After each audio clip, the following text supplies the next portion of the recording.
Today on Criminal Minds, we talk about smashing, pulverizing, and breaking bones. Stay tuned. You're tuning into the destination for TV superfan discussion, AFTERBUZZ TV. And now, let the buzz begin. Hello, everybody. Welcome back to AFTERBUZZ TV. We are here doing Criminal Minds Season 12, Episode 16, Assistance is Futile.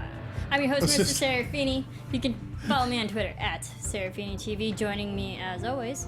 Hello, I'm Michelle Cullen. You can find me on Twitter at Michelle_Cullen. I was just trying to figure out what Chris? assistance is futile means.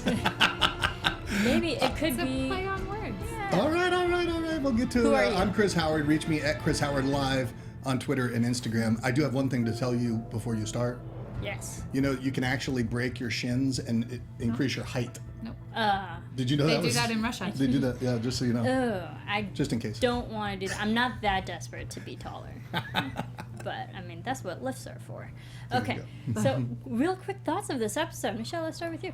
Oh, I cringed so much. I don't think I've ever cringed as much as this episode. There's something about bone, and they didn't even do the cracking that much. I think because they know how gross it really, really is to crack bones and have you hear it. So they just showed the aftermath, which still made me do that.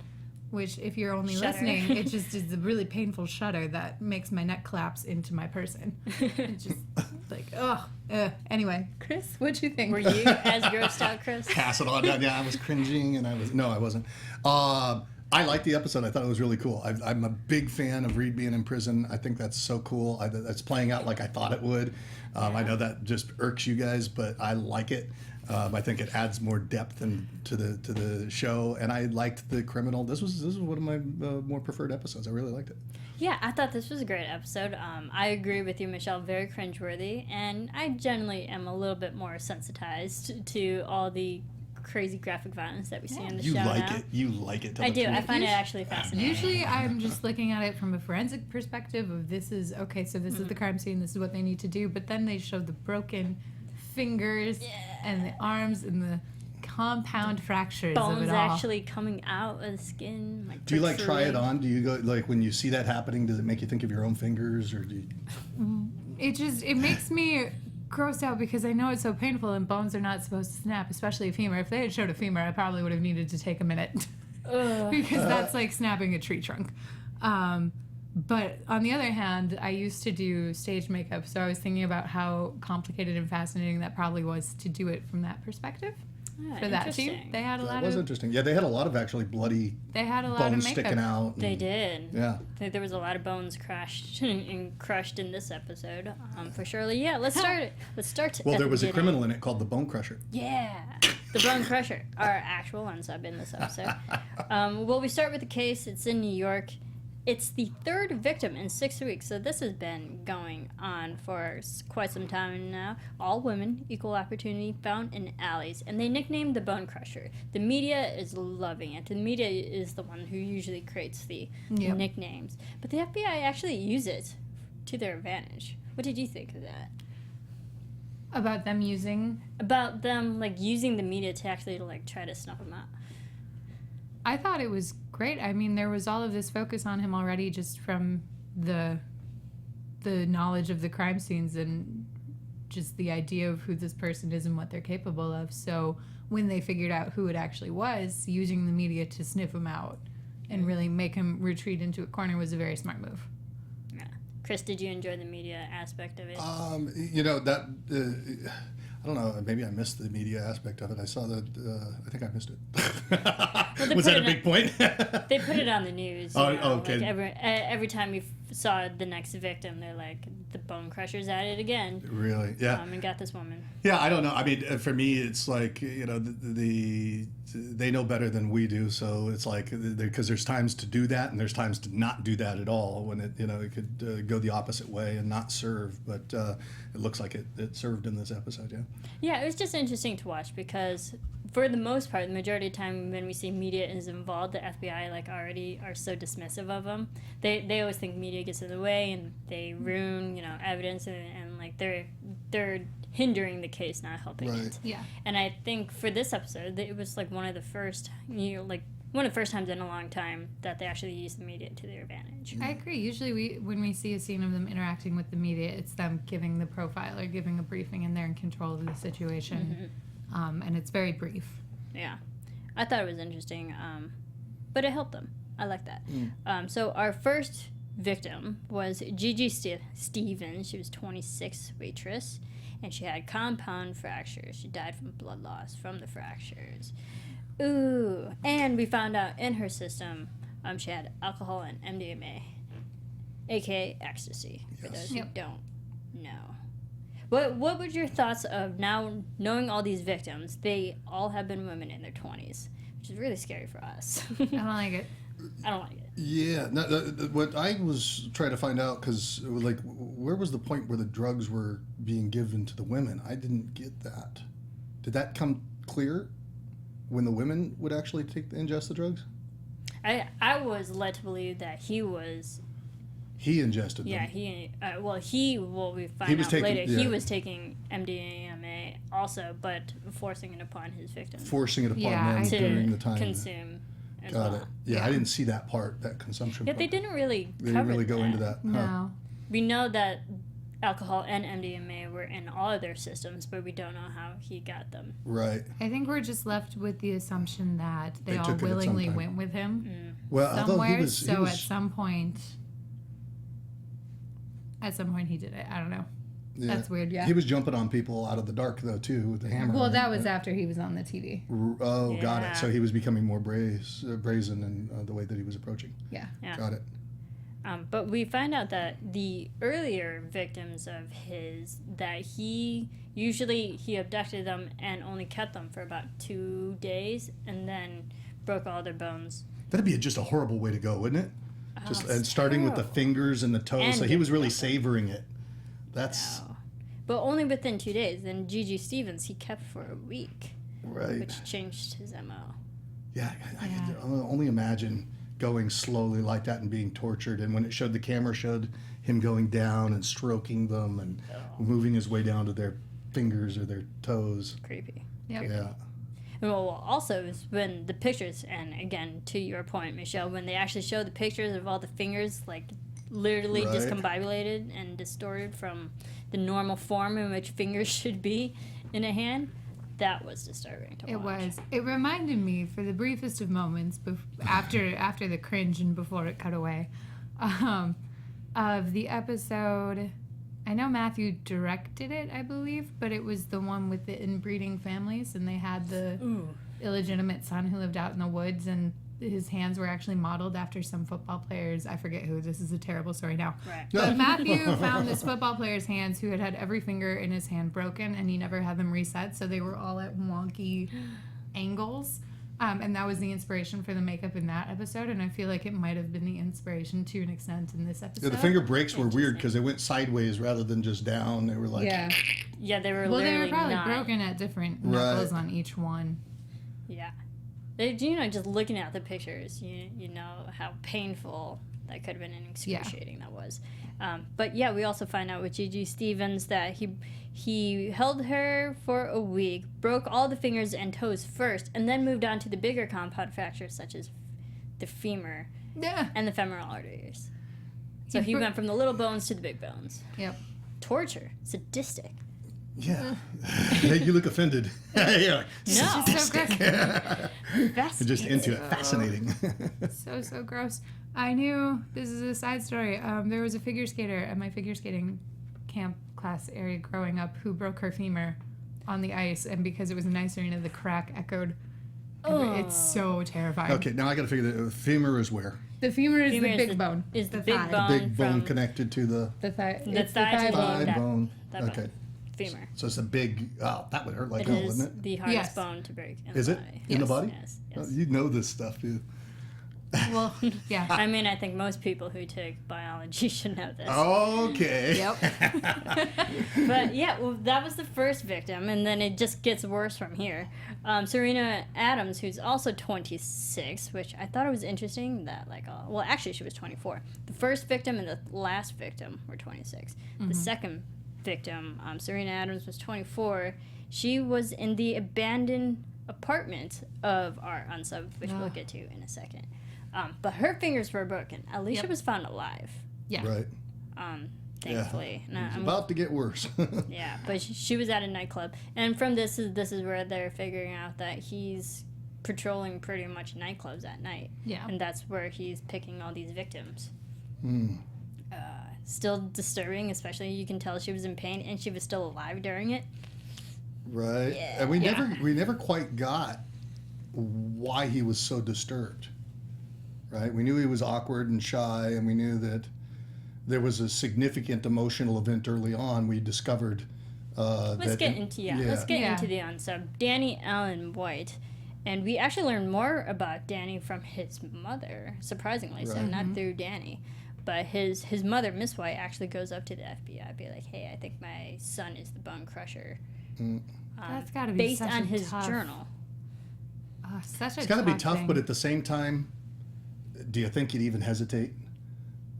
Oh no, but that doesn't hesitate. that doesn't make it any less I mean, if tough. you found all that crap, wouldn't you just go straight to them? I mean, it's like, you're my son, but you're on your own on this. This is I think it'd be a terrible position to be in when you're the mother of such a disturbed. be terrible, but there being. couldn't even be a second thought about it. You'd have to go turn them in right away.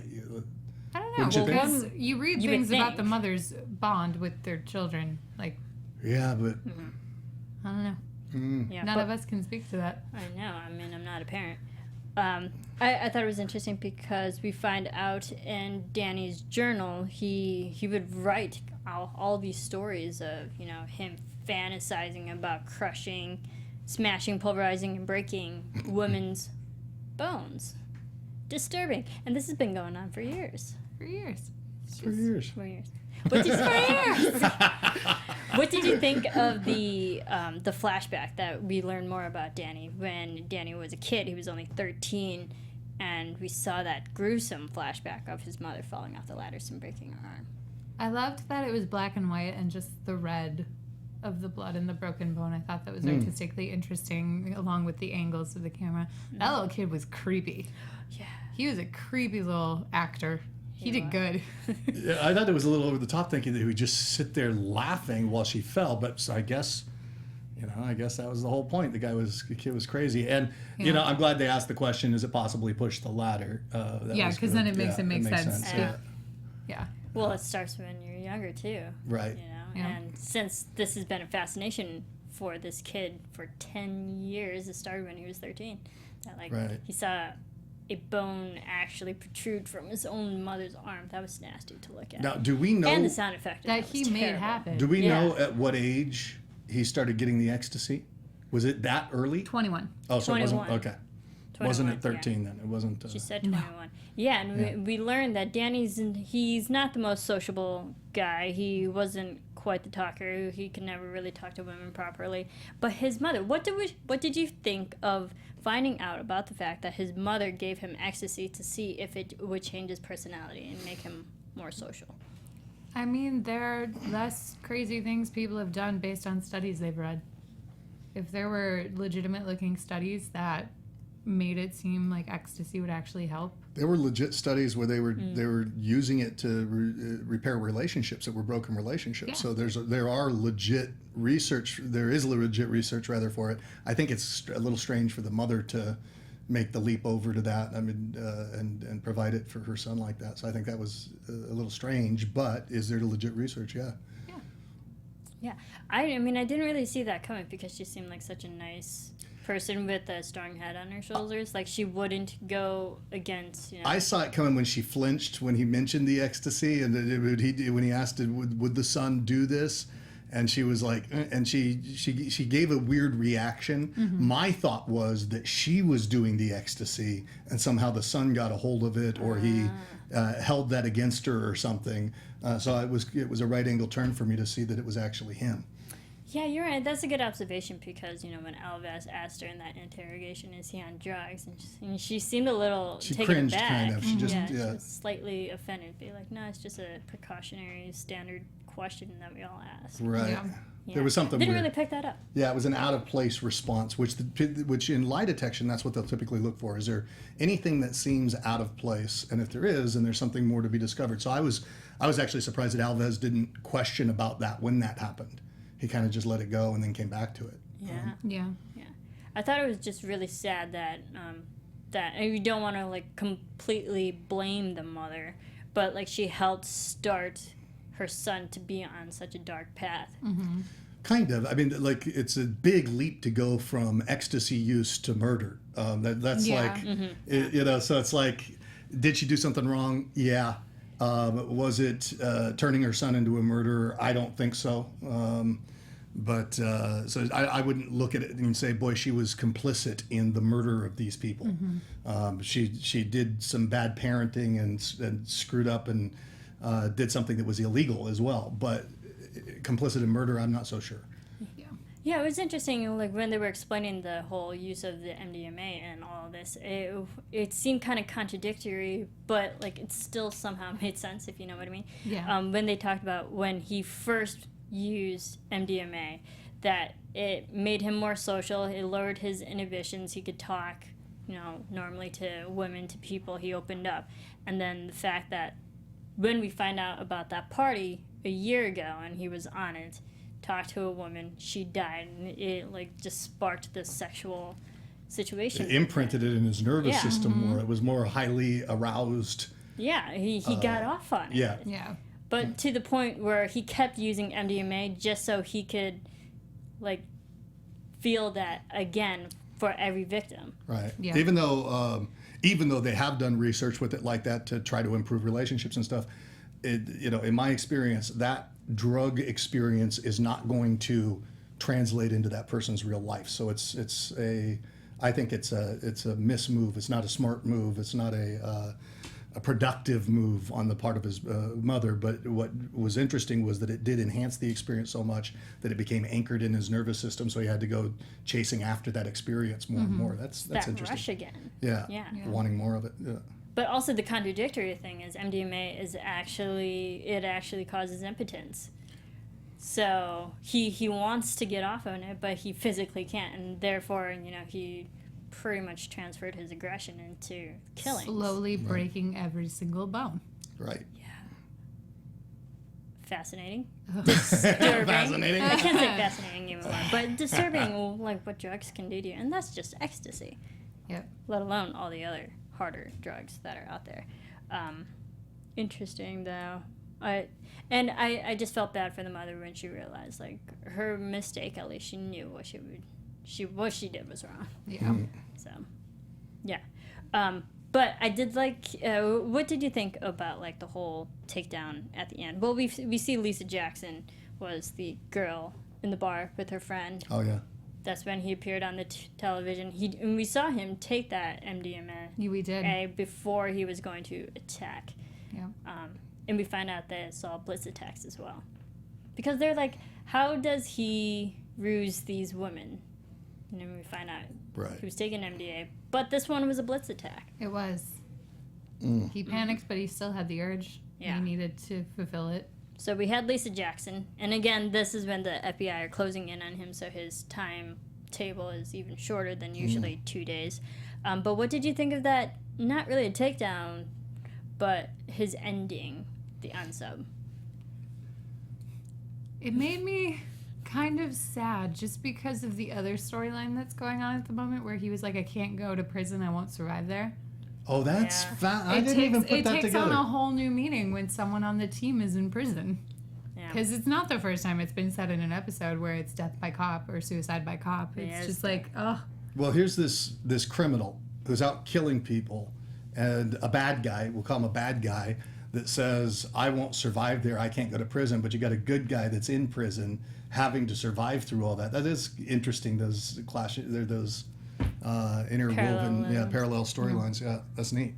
I saw it coming. I saw that he was going to jump out the building. I think is the moment that they walked up and pulled the guns, I'm like, this guy is not going to go. He's going over the top. Yeah. And it makes sense the way that he decided to end his life, jumping off or like falling off the building, you know. And breaking all his bones. Literally breaking everything. Oh, see, I didn't even pick that up. You guys are... It's like that was his biggest rush. He saw someone fall off the building. He fell down and went smush. Yeah, pretty much. I didn't pick that up. They did not put the pieces back together. Yeah. Again. And I didn't put the pieces together in the first place. He is no Humpty Dumpty. I'm actually kind of glad that's how it ended because I'm not sure like what else they could have done for this character. Except put him in prison with Reed and have him break Reed's bones or try. No. Okay. All right. I just threw it out there. I think that like this unsub, it was all self-infliction. Yeah. Really. And he did inflict pain on others, but mostly inflicted pain on himself. And I thought it was a powerful moment where he had that clarity and you could tell there was empathy within him to say, tell my mom I'm sorry. Yeah. Because I think there wasn't like a true mother-son relationship. Like the mother really did love the son so much that she gave him drugs just to talk to him. You know, just to build a relationship, and then it got to be not enough and he went out to get more and he started channeling his social skills into something else. But remember, the kid threw her off the ladder before he had ever done the drugs. So I don't think we could say that it was the drugs that prompted it. I think the kid was screwed up. Oh yeah, absolutely. They heightened things and probably anchored it in more and made it weirder. Yeah. And I've been talking all season, like, how because we've watched so many episodes now in Criminal Minds, they usually have the set format. And again, like, the introduction of this particular case was done differently. It was. I liked that. It was done through JJ. And in the prison, no less. Like, some things of the case have already happened, and she was, like, just catching us up to where they were. Like, it didn't be like, 2 weeks ago, this happened. We weren't in the actual BAU room around the round table. We were already in the middle of the action. I thought the acting was really good in this. AJ did fantastic. In the connection, and you could see her eyes and the compassion and she just really, she really pulled it off well in the prison scenes. I thought that was really neat. Yeah, let's talk about it. So Reed's still in prison, much to our dislike, Chris likes it. Well, what is it about? I just think it adds like depth to the show. I think it adds another component. It's like Silence of the Lambs, where Clarice is going to talk to the killer who's helping her to solve the crimes. I think having Reed be in there, it just adds a richness and an emotional texture to the show. Yeah, I agree with emotional texture. I mean, I don't like the fact that he's in prison for something he's obviously probably 99% innocent for. Yep. But I do like the fact that this is bringing out his emotional side, his vulnerable side, and also just his acting side. Yeah. You know, he's getting into deep, dark places where all you can do is feel for him and his facial expressions. He's actually a great actor. He's really good. He is really good. That showed up as well. What I'm interested in is how his character development progresses being in prison. It's like, he's like going to become Batman or something. It's like he's going through all these trials and tribulations, and here he was, such a naive guy going in. Well, who's he going to be when he gets out is what I wonder. Yeah, how much is it going to change when he gets out? I mean, and it could add some really powerful, impact to his character, to who he really becomes. If his character changes because of it, I think it'd be phenomenal.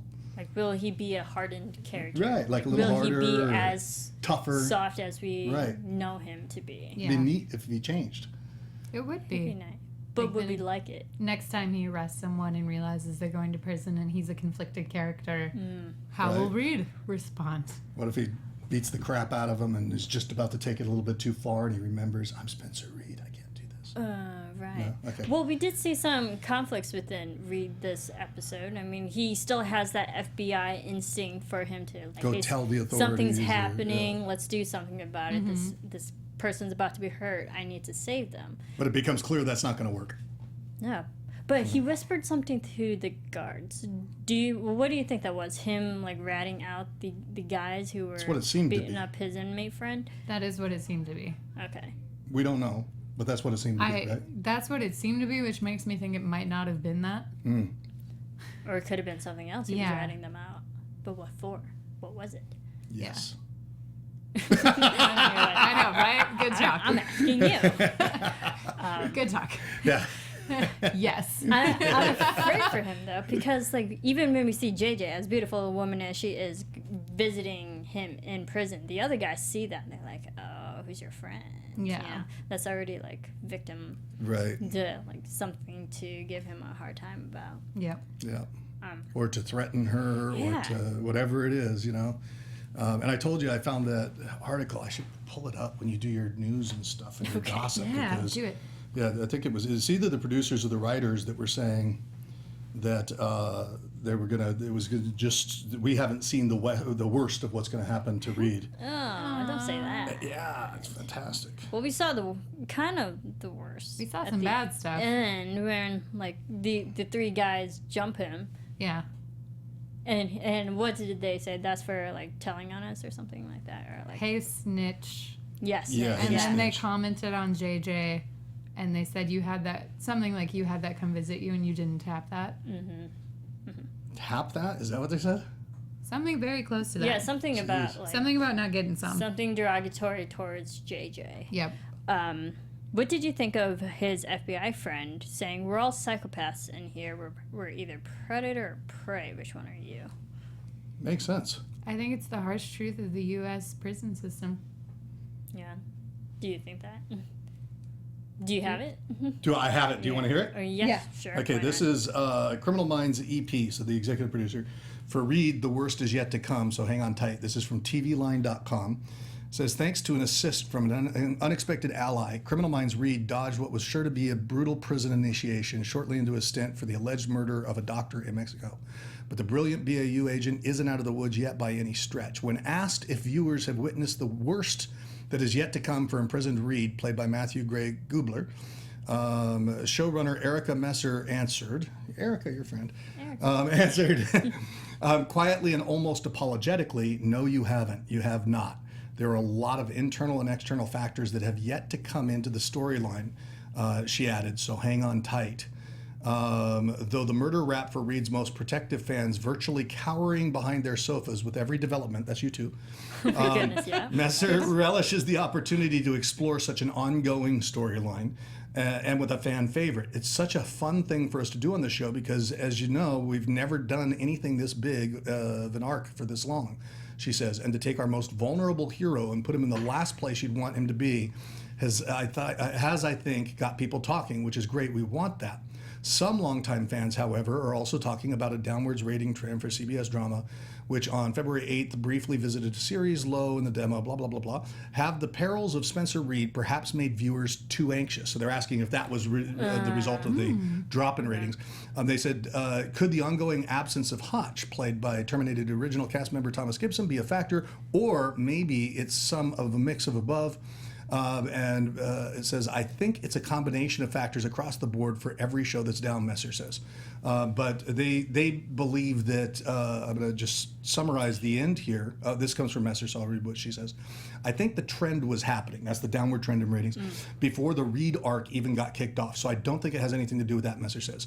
Standing by the soft-spoken genius's prison ordeal. In fact, the hope was that people will have to tune in because it's something serialized and it's with one of the fan favorites. So if anything, we're certainly hoping this sort of puts that decline to rest and gets people back watching. So it's going to go for a while. Oh my goodness! Yeah. And Wow. that was TV Line. TVline.com. TV Line, yeah. Thank you, TV Line. Thank you, Thank So TV Line. this arc is going to probably go to the end of the season. Then I think so. Oh, do we have the patience for that though? I do. We have to. May We have 10th. to. May 10th is the end date. Oh my goodness, that's a whole nother month and a half in real time. Real In people time. That's In like- dog time, that's like... It's like even longer. So long. Wow, that's interesting. Thank Yeah. you for that. No worries. I just want Reed out as soon as possible. Because we also find out from his talk screen, his full panel talk screen, that he was negative for scopolamine. Oh, that broke my heart. Oh, it was terrible. That's the one thing that they were looking for that could clear his name, and it wasn't there. And Could be Jay- something different. JJ tried to make him feel better, saying that it probably metabolized in his system by the time that they did the drug test. Doesn't And I seem like don't it's true, does think it? that's true. I think that was the comforting lie that you tell a friend who's in deep stuff. I almost swore. yeah. You listen to her mouth today, you could get away with it. Yeah. Yeah. Here now. But I think it's interesting because maybe when JJ said that he might have metabolized it, that might be true because we know that he used to have a drug abuse That is Probably. true. Oh, he did? So he has did. built tolerance. Yeah. So maybe his body did tolerate scopolamine if it was in his system faster than most normal human being would. I don't know if that would one drug abuse would translate to another necessarily. What kind of drugs was he doing? He was Dilaudid. Dilaudid? He was on Dilaudid. What is that? They use it for mental. Oh, illness, like Yeah. like a psychotropic or something. Yeah, it's used in dissociative Got it. order treatments for patients. Oh yeah, so that was part of his Yeah. profile. Was he had dissociative? That was no, part that of was he Tobias was Henkel. he was Okay. kidnapped by an unsub. Oh, got it. Yeah, Got it. Tobias Henkel had DIG, and that was what he was on. Yep. And Spencer's Reed been through got a that lot. from him. Yep. Yeah. I'd like to. It's really scary because we haven't really seen exactly the full, clear details of what happened in the desert Yeah. and what all went down. So I want to say that there's maybe there'll be early predictions, but If that truck doesn't come back into play, sorry to interrupt, I will be so upset. I know. I hope we just see a clear, full The one that scene got away? of what exactly went down in the desert. Yeah. Not some blurred vision of someone high and drugged, and from that perspective, from an actual clear perspective of what happened. What if we found out Reed was lying? I don't think he'd be lying. I know, but to what be if? in prison for this long. Yeah. Doesn't make sense, No. especially not for his character. That's so against his character. Right. Yeah. Okay. Because if he was lying, he would just take a guilty plea and do the 2 to 5 years right away and be like, all right, my bad. Yeah. My bad. I'm lying. I did love. I didn't do it, but I'll take it. Yeah. Not him. No. No. That's not him. I did love the moment when JJ was trying to comfort him with the drawing from Henry. Oh, that was so precious. Henry's her son, I take it. Yeah, Yeah. Henry's her son. Well, also, Reed's actually pretty close to Henry, being Like his Godfather or godfather something. and all. Okay, yeah. Yeah. It was really sad though. That was the moment he was about to cry. Yep. Good emotion. And so yeah. all of us were as well. Really sad moment. I wasn't It's gonna just- cry. What did you just say? Don't, you keep that stuff to yourself. All of us, majority of Okay, yeah. Yep. But it was to the point where JJ was like, hey, we're going to clear you, I promise. Something, they're going to do something. Yeah. I don't know what's going to happen. Well, even her interaction with Penelope, where she was about to cry and she was like, we have to get him out of there. Mm-hmm. So they're going to figure something out, I think, before the season finale, and in terms of getting him at least under house arrest or out of that general population. Yeah. They will work their magic. Or move him to a different location in the prison Yeah. so he's not beat up by these 3 guys. Wouldn't you, all like, the if you were time. in prison like that, I know everybody talks about how horrible solitude is, but wouldn't you want to be in solitary confinement? Like, I think I would want to be. I don't know. Why don't you go in there and tell us? Yeah. Okay. You let us know how that goes. Yeah. No, I think that's it's solitary is so detrimental to the mental mind state. I It get is. it, but it would be hell to be amongst the prison population, wouldn't it? I don't know. I don't I've never know been in too prison, much so I don't know. about solitary confinement. Like everything I know about it is based off of other prison shows where Orange is the New Black, you see how deteriorated everyone who goes down Yeah. to lockup is. There's an episode of Law and Order where Stabler wants to know if it actually does affect the psyche. So he goes in for a weekend and he was irate when he got out and he was like, why did you lock me up for a week? Why did you forget about me? And they were like, no, it was 48 hours just like you asked. Like, that's all it was. And he thought he lost track of time because in solitary, it's just a box. Right. Yeah. There's no window. There's no sense But people of go time. to like Right, a and- Vipassana meditation 10-day retreat where they don't talk or they don't do anything. Right, and And also they're fine. the Stanfield prison experiment, when the guards put the prisoners in a box just for a few hours and they were already You're kidding. losing themselves. Yeah. Well, because you're in a box and someone is still being Right. really that terrible was- to you. that was And, just and you for- don't know when you're Yeah. going to come out. It could be those You're not types in of... control That of was your life and you're literally- shoved in a box. Yeah, the Stanfield experiment, like they put Ugh. prisoners in a box for literally like less than 12. It was like less than a full day, See, I wonder what they knew, because I think and that they would were make... already losing themselves. I think that would make a huge difference. If you went in with no idea when you were going to come out, if they were going to release you ever, that would drive you insane, I would And think. that's solitary confinement in prison. Yeah, well, I mean, but if they said, you know what, you're going in here for 2 days. Okay, put me in for 2 days. But they don't have a way to track time. It's just the word of the guard, and if the Right, guard but if they changes say their mind. well, yeah, but if they gave you the expectation that in 2 days you were getting out, I would think it would be infinitely easier to handle than no clue what was happening. You're just in a I don't know. box. We're all of a not sudden. in that situation too, so Yeah. we really don't Yeah. know. We haven't been in those shoes. I just hope Reed doesn't go to solitary confinement because you usually Although go there. But when you don't get like, the crap beat out of He you. in can solitary. reread every book in his mind.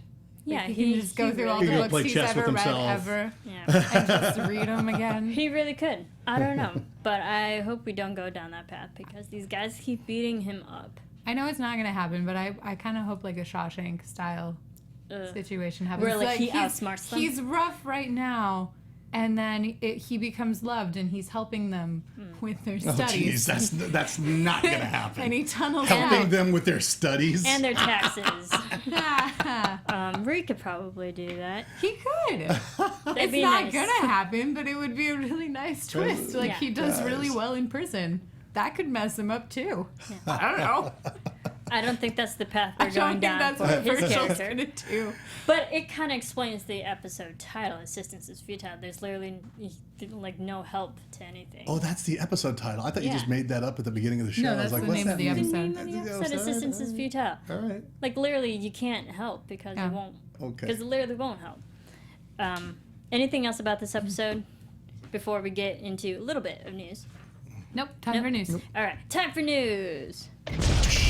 AfterBuzz Did you just close your fist and it made the music go I was on? like, I knew that an explosion was coming. It was imminent. All right, so fans of Criminal Minds got some good news today. Yeah, we did. Shamar Moore is returning to Criminal Minds for this season finale, season 12 finale. We're very, very excited that SSA Derek airs Morgan. on May 10th. He's reprising his role as Derek, and yeah, he'll bring the BAU a lead in the case against serial killer and escaped convict Mr. Scratch himself, Wow. who has wreaked Told you it comes up havoc in the on finale. Alright. team all season. So yeah, I think that went into her predictions that like Mr. Scratch is going to be a big enemy throughout this whole season, and it looks like it's going down in the season finale. Going down.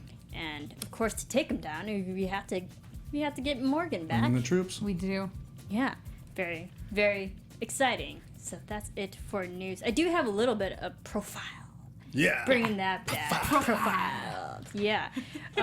Fun things about this episode that you guys might not know. In order to add some of the punch and sound effects of the bones, they had a bunch of Foley artists to refine the audio for all So how'd they do those it? scenes. Does it say?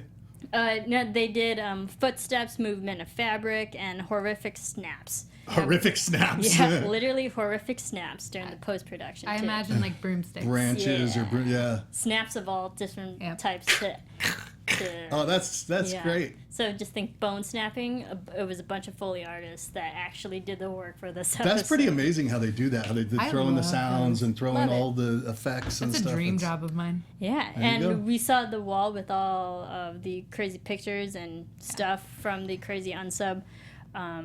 But the Criminal Minds art department provided all the painstakingly detailed work for all those pictures and put them together and compiled it for the unsubs collage and chock full. So they, like literally, they had all these bone crushing pictures and they That's did it together. cool. Thank you, art department. I also want to give a shout out to the art department for those journals. Can you imagine having to write that kind of stuff No, in enough thank you. pages that get in the scene and then just Yeah. filling the rest of the journal with whatever? Yeah, so if you're having nightmares because of those pictures you just witnessed, you can blame the art department. Thank the art department.